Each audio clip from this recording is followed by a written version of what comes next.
Hello and welcome to another Star Wars The Old Republic video. Let's get into teaching you how to play Annihilation Marauder or Watchman Sentinel in this video. So this damage class, it brings a ton of raid utility, it brings a lot of healing, it has a great raid buff, it has some defensives.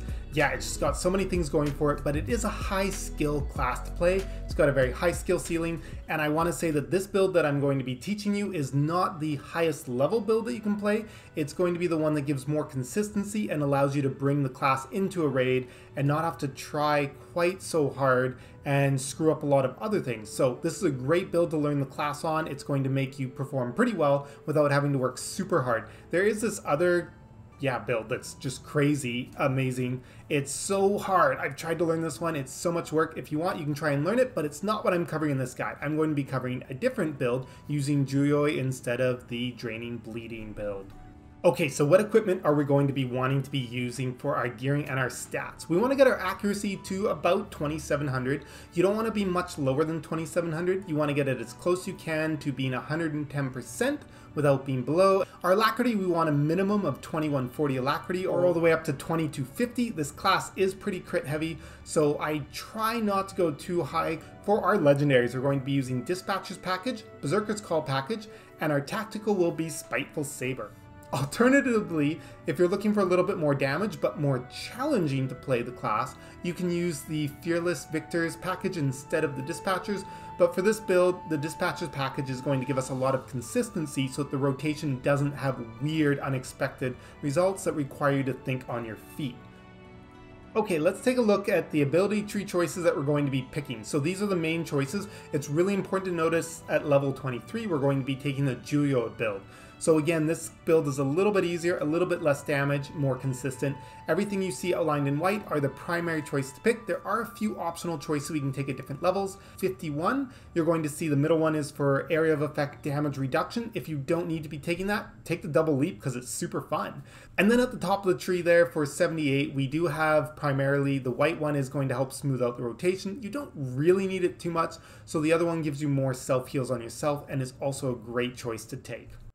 Okay, so the next section that I want to talk about are the key abilities that are not going to be part of our rotation. So this class heavily revolves around the idea of being able to build up stacks of centering so that we can activate our Zen. So to that point, if you don't have your stacks of centering and you need them immediately, or because we're using it on a raid buff, we have Valorous Call, which will allow us to immediately gain our 30 stacks of centering or Fury so that we can use our Zen or raid buff right away. Then, speaking of such, we do have our raid buff, which is one of the best raid buffs available in the game. And then we have Transcendence. This is just a great ability you bring to your whole group. You can boost everybody's movement speed, purge things that are slowing people down, and it can also be a defensive in certain situations. Then we have our AoE for Sweep, which is the main way that we're going to be spreading our dot, and it's also a good AoE. And then we have our much weaker AoE, Cyclone Slash. And then importantly, you have your Interrupt, Force Kick, make sure it's on your bar, easy to get to on an easy to reach hotkey. You don't want to be looking for that in the moment that you need to interrupt. Now, we also have a couple optional choices we could be taking from 68 there. So your Blade Blitz and your Force Stasis. So again, that would be blitzing forward 20 meters, I believe it is, and you take no damage during blitz, and then your stun, which we generally won't need for most group content. Next up, we have our Self Cleanse, Force Camouflage. This will also be your threat drop. Just, it works as a little bit of a stealth as well. For our defensives, we have Saber Ward, Rebuke, Guarded by the Force, Transcendence, and of course Blade Blitz could be one. Rebuke is great. You should have this up as much as possible whenever you're taking damage. You're going to be able to get so many benefits out of that. Saber Ward is a generally good white damage defensive, and Guarded by the Force is going to be 99% damage reduction, absolutely solid. Transcendence, this one is a little bit interesting. It can be a defensive in a couple different ways. The main way though is that it has a 10% chance to avoid melee and ranged attacks, so white damage. Yeah, just kind of a neat little fact about it. Okay, let's go into teaching you the actual rotation on this class and how it works. So I've kind of broken my ability bar into a couple of different spots here to help me kind of play around with rotation. So I've got my Zen and my Set and Forget dot on the bottom here. Start off the fight. I've got my Force Melt here, which is going to be kind of our primary before our big filler block, followed by I've set up my fillers in this next little section here. So we've got the 3 fillers, which are Merciless Slash, Twin Saber Throw, which we only use when glowing, and Slash. Now down below there, I've also put Dispatch, which is a better version of Slash when the enemy's health is below 30%. Just because of the way I set up my hotkeys, that's why it's down the bottom. Next off, I've got Overload Saber with the 2 energy abilities that will always be paired with. So how does this rotation actually look? So we got Overload Saber off cooldown, use an energy ability, a filler, a Force Melt, Zen, and then we're going to be using 5 fillers in a row, and then we'll just repeat everything.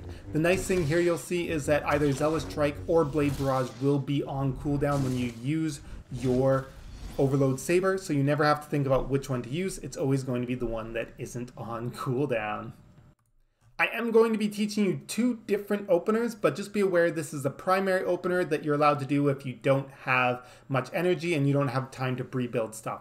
As always, the very first step that we're going to be looking at doing is building our 30 stacks of Centering or Fury. So just make sure you pre-stack those before pull whenever possible. We do have Valorous Call, but it has a fairly long cooldown, so we don't want to use it too much.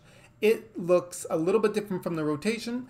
We're going to be doing a Leap In followed by an Overload Saber with Zealous Strike to gain energy. That's pretty similar. Merciless Slash, Force Melt, Cauterize instead of a filler, and then we use Zen after it, followed by 4 fillers.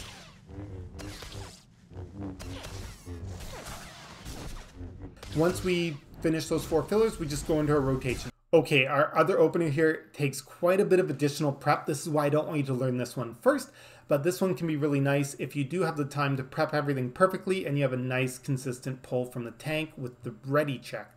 Otherwise, the other rotation's much more universal, easier to use, better for when you're just doing trash pulls and stuff like that. So let's take a look at how this one works. I'll shut off the webcam because there's some things you need to see on my bar for a special trick here. So we're going to be needing to build our 30 stacks of Centering, exact same as before, and then we're going to pre-stack our focus using what you can see I just hovered over on my bar there, our 2 tacticals and our Force Camouflage. So I will bring up my character sheet here so you can kind of see what's going on, and we'll just hide the image for a little bit here. So if you take a look at the tacticals as they're on my bar, I can just left click everything, it swaps my tacticals for me, and it does the stealth and it builds all that focus that you can see right there.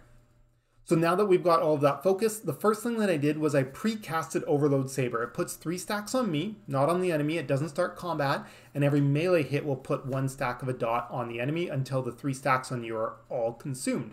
So I did my 30 Centering, I did my weird thing with the tacticals to gain all that extra energy that I'm not supposed to have, and then I used an Overload Saber right before the actual pull happened. So I did an Overload Saber, I just leapt in, and combat is starting now. So from here, we're going to do our Cauterize, Force Melt, hit our Zen, hit Merciless Slash, and then Zealous Strike, not because we need the energy, but to put a debuff on the enemy. And we have 3 fillers here, and then we just go back into our rotation. So yeah, not too hard either. It can be a little bit confusing to try and keep track of both those. So start with the other one, come back to this one a little bit later once you've had time to get the other one kind of down as muscle memory. I also wanted to talk to you a little bit about a casual build, something that you can play by yourself, solo, that's a little bit more fun, and just a little bit better at killing enemies. Alright, so what is it that we want to do, right? So yeah, you're saying, I'm just going to take a break, I'm going to sit down, I'm going to be lazy, we're going to do some nice, easy solo content. Yeah, no, okay, so what you do, just stand up for a second here, open up your loadouts, go over to your Concentration or Fury loadout, and just activate that, and yeah, if you don't know how to play the class, go check out my guide. I've got this casual build link there. It's great for doing a lot of AoE damage. It's great for mobility, burst, target swapping. Enjoy it. You're welcome. Okay, let's go over some tips and tricks on what we can do to make it a little more consistent while playing this class and to help you guys kind of hopefully understand some of the different ways that you can think about it. So how you want to break up this set of abilities is really up to you in terms of how you want to lay out your bar, but the general thing that I found helped me a lot was kind of having that Overload Saber put off with those 2 energy abilities, and then of course being able to keep track of Force Melt, but then blocking all of my fillers together. The fillers just happen, you know, whichever is the best one available, left to right, right to left, whatever your preference is, and then we just wait for that Overload Saber, come off cooldown, and then we say, yeah, now's the time to hit it, do our energy ability, and go into that little static-ish part where we're doing the Overload Saber energy with a filler ability, a Force Melt, Zen, and then 5 fillers after that, right? You can move Zen around if you want. You can move Zen after the first filler, and then you're only counting 4 fillers. I've tried that. It was kind of interesting. I felt like it was the exact same damage, and yeah, didn't really care too much. The other things that we can do if we forget to keep track, if we don't want to count, if whatever it may be, is you can use your cooldown text to really help you out here. If we look at our cooldown text of Overload Saber, we're trying to use that every time it comes off cooldown. That's the general idea. So usually when it comes off cooldown, we're done our 5 fillers, we use an energy ability, we use a filler, and then we go into Force Melt. Speaking of Force Melt, you can take a look at that cooldown timer as well if you need. And if you see Overload Saber comes off cooldown and your Force Melt has more than 3 seconds left on it, you know something went wrong there and you should delay your Overload Saber. So I'll just use another filler, and then it keeps everything nice and synced up. So little tip there, those cooldown texts can really help you out a lot. Now the other thing too is sometimes you might be a little bit late or a little slow on doing some of your GCDs. So again, just make sure that you've got enough Fury stacks before you're popping that Overload Saber, or things will get out of sync. So if you're counting, you can count those 5 fillers after you pop Zen to make sure you have enough. Hopefully this helps you a lot with thinking about how to play the class, how to be a little more consistent. And the biggest thing is just getting practice on that dummy, right? You just need to have that consistent practice and you'll do great. So thanks for watching the video. I hope you guys enjoy this. I hope it makes you a much better Annihilation or Watchman player so that you can bring the joys of healing and raid utility to your groups and have everybody praise you. As always, have a great day. We'll see you in the next video. And thanks to my Patreon supporters. You guys are great. You know who you are, and your support, love it.